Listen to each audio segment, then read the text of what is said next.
Okay, into section 14. How boring can we make religion? It's just quite surprising just how boring we can make it. So what we're going to see here is to see the outworkings of those who are dissatisfied with Elizabeth trying to find that middle way, the via media, that is so very definitively Anglican, because we are so good at just sort of upsetting everybody by not being quite right. We're neither sufficiently left nor sufficiently right to make people sufficiently happy.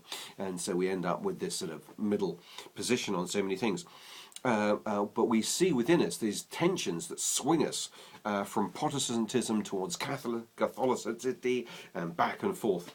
We see a bit of that.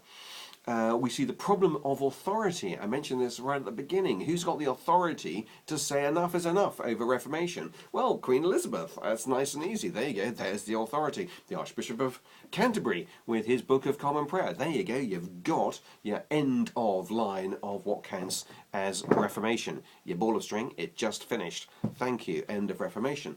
But you've still got these pressures that are swinging back and forth.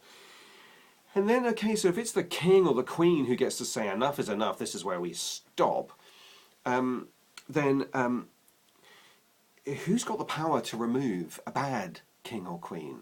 If we don't like the king or queen, is there any way in which we can remove them? Who's got the power to do that? And then just at the very end of section 14, we do a little bit of rewinding, and we go, well, what have the European Catholics been up to during all this sort of time?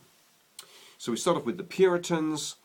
We see how they are against bits and bobs of where the church has got to. We've got ourselves some good liturgy, but we've kept all that flouncy, nancy-pancy stuff about, robes and all that kind of rubbish. So we've kept that, and that's annoying the Puritans who are against it.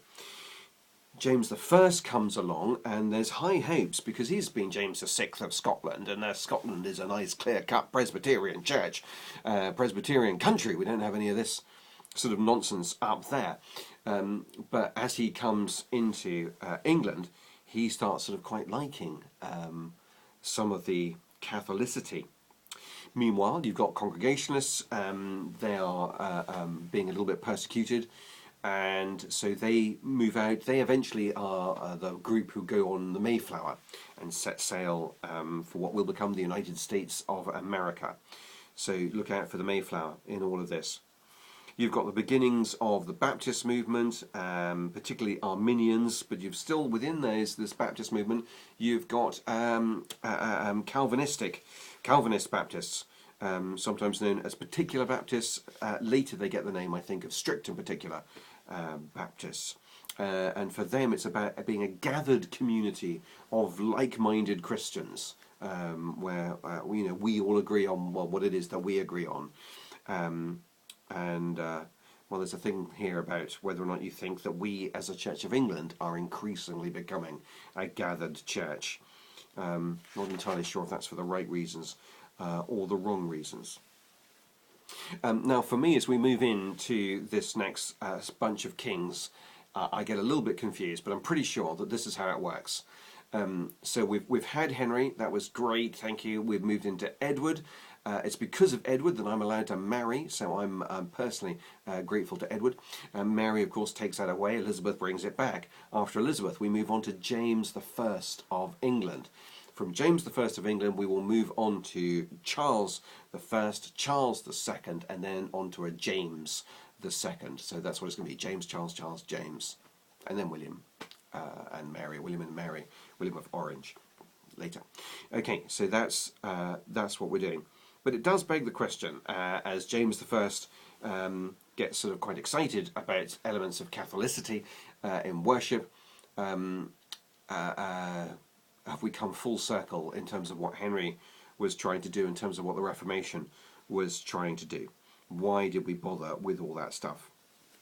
A great thing, of course, that King James brings us is the King James Bible, sometimes known as the Authorized Version, or in certain congregations, the proper Bible. But never mind. I always presume when people say the proper Bible that they really mean the Vulgate, because that's obviously been the proper Bible for longer in our histories. Now, you should get yourself a Tyndale.